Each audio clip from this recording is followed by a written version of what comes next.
Hey, shalom, shalom. Before I begin this lesson tonight, I want to give all praises, all glory and honor to Yahweh, Bahashem, Yahweh Shai, Bahashem, Makakodash. I also want to give double honors to the apostles and the elders of Great Millstone who do rule and teach well. And as always, peace, love, many blessings unto the elect. All right, this is your brother Atazawam coming back through the spirit and power of Yahweh, Bahashem, Yahweh Shai with another lesson. And Lord willing, I do hope and pray that it's edifying. Okay. There's something going on in China right now that looks eerily similar to something that happened in 2019. Okay.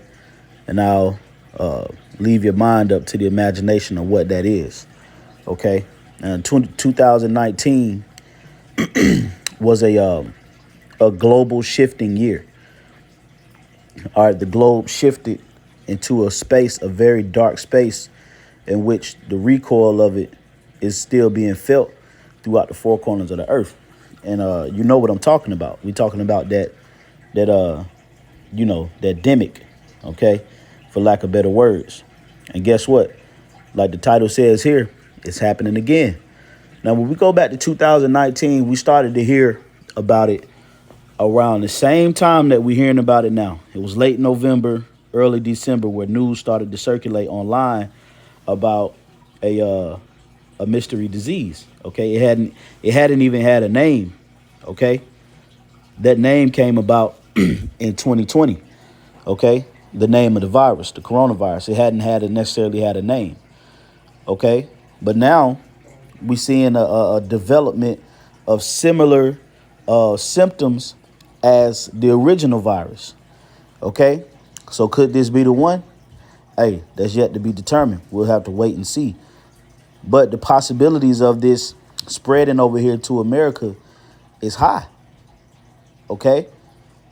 Because we know that Bill Gates and all these other global leaders, the guy from WFO, what's his name? Oh man, it's on the tip of my tongue. The president of the World Health Organization. I can't remember his name right now. It'll come to me, Lord willing. But they've already been preparing the world for another pandemic, so to speak. Okay, so could this be the one? Now it says China enforces mask mandates and social distancing again as mysterious pneumonia spreads. So, hey, man, prepare. Now, we know that eventually this evil must increase in the planet Earth, according to Bible prophecy. Okay, the evils have to grow. They will intensify. Yahweh Bashim Shai is going to bring a higher level of judgment and plagues into the planet Earth, thus says the Bible. So eventually we got to go down this road, man. The world has to be touched. Okay, this world has to be touched. There's the prophet speaking is not enough. It's not enough of a gesture to make people change from their ways. So the world has to be touched. So let's get into the scriptures. This is Ezekiel 7. I'm going to start at verse 5. Thus saith the Lord, power and evil, and only evil, behold, is come. Now, the word evil means a bad time. Okay, bad times are coming to the earth, man. We've been saying this for years. But guess what? We can't say it enough. We can't say it enough because people don't realize the magnitude of evil that Yahweh Bashim Shai is getting ready to bring to this place. Okay? It says, and evil is come. Salaki, an end is come. The end is come. It watcheth for thee. Behold, it is come. Okay? So you could feel the end is looming. Like, you know how you say, man, feel like somebody's looking at me, like somebody watching me. Like that song, I always feel like somebody's watching me. Okay? People, you could feel that energy of something watching you. Well, that's how people feel about the end of the world. Every time you turn around, people are saying the end is coming, the Lord is coming back. This has to be the end, so on and so forth, because the end is watching for this place, man. Okay? Eventually it's going to what? It's going to reveal itself like a stalker or a predator. Okay? They watch you, they hawk you down. Like if you look at like a leopard, they'll watch you, they'll hawk you down, they'll lock eyes. Okay, and they won't move, and they'll just inch all the way up until they can pounce on you. Well, that's the end. And it's getting closer and closer and closer until it actually pounces and manifests on this earth. Okay? It says, the morning is come unto thee, O thou that dwellest in the land, the time is come. The day of trouble is near, and not the sounding again of the mountains. Okay? So that day of trouble is getting ready to manifest here on the planet Earth. And it's going to, when the scriptures say a day of trouble, man, it's going to be a real day of trouble. Okay? Daniel 12:1. And at that time shall Michael stand up, the great prince which standeth for the children of thy people, and there shall be a time of trouble. So this prophecy hasn't happened yet. If you see the headliner, it says the time of the end. Okay? So this is a future prophecy that Daniel was talking about, as well as the rest of the prophets. When you read the book of Revelation, you read the book of Jeremiah, you read the book and the writings of Isaiah, Ezekiel. Okay, you read the writings of Haggai and Malachi, Zephaniah. Okay, these prophets were always speaking about a terrible end. Okay, so Daniel was prophesying about that, and this scripture actually links up with the scripture in Revelation, where the archangel Michael is going to present himself and fight. Okay, it says, and there shall be a time of trouble such as never was since there was a nation, even to that same time.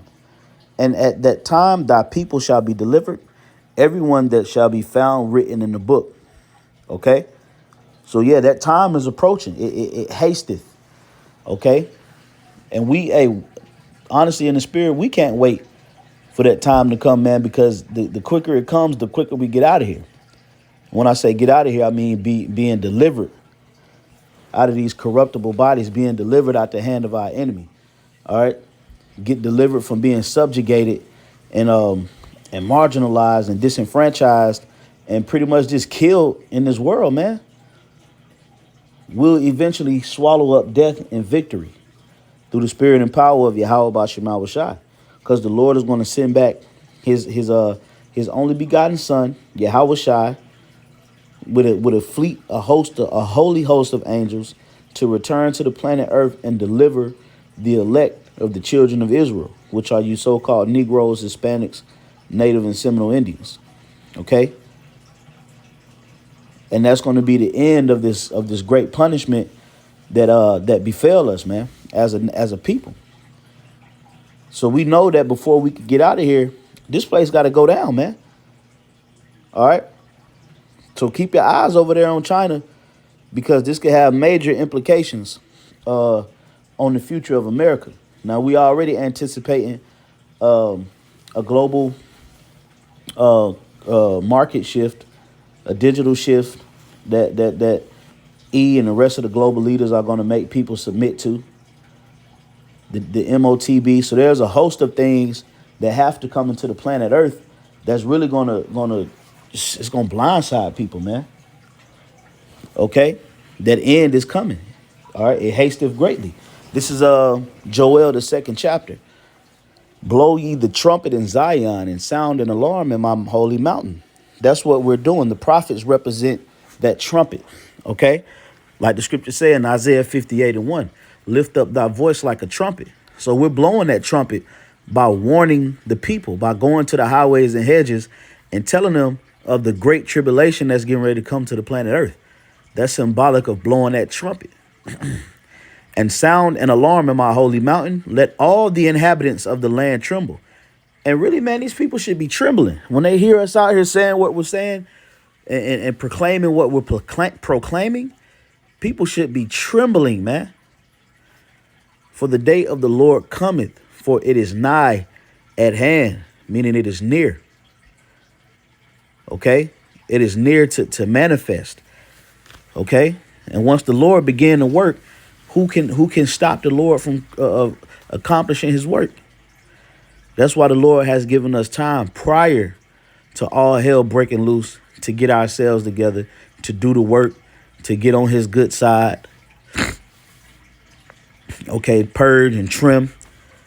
The Lord has granted us that opportunity. All right, it says a day of darkness and of gloominess, a day of clouds and of thick darkness. As the morning spread upon the mountains, a great people and a strong, there have not been ever the like, neither shall there be any more after it, even to the years of many generations. So the Lord's day has been likened unto darkness and gloominess, confusion, man. Okay? So we see in the developmental stages now, this virus could be way more deadlier than that C-19, man. And this could lead to global shutdowns, man. Once again, at least you have the provided provisions that you need in order to participate. I did a lesson the other day where they're pretty much going to banish you from society to where you won't be able to participate, man. You're going to be ostracized, man, from participation if you don't submit to this digital shift. So you're going to have everything that they tell you you need in order for you to go to the grocery store or go to your job or get your direct deposit, so on and so forth. So those days of fucking around and bullshitting is coming to an end, man. A screeching halt. We're about to enter into the straight gate. Okay? Let me get one more scripture.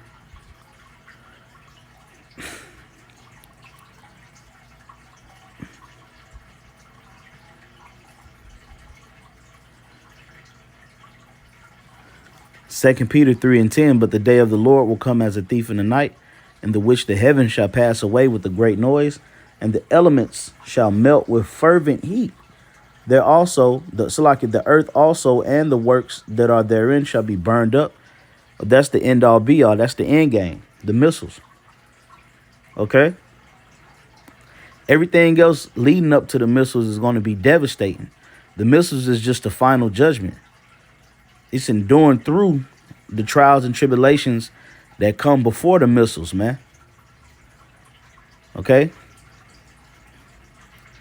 It says, shall melt with fervent heat, the earth also and the works that are therein shall be burned up.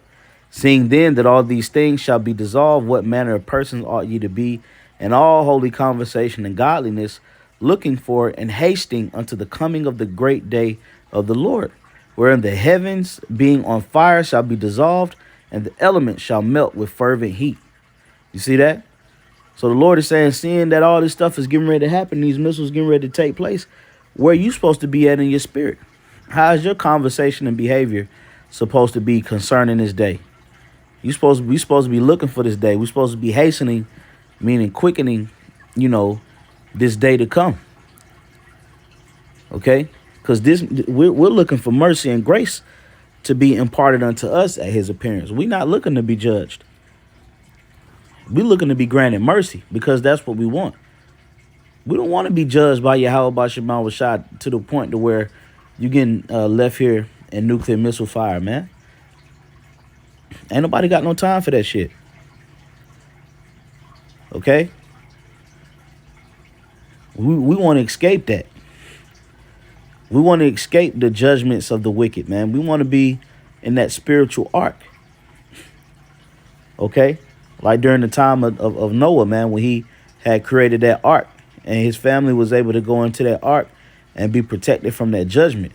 But we looking to be protected from the second death and have the Lord hide us in his spiritual ark. Okay? Because it's coming and it's coming fast. So Lord willing, that was an edifying lesson. To the next lesson, giving all praises to Yahweh, Ba'ashim Yahweh Shai, Ba'ashim Kakodash. Double honors once more to the apostles and the elders of Great Millstone. Honors, respect to the elect, starting with the 144,000. Shalom.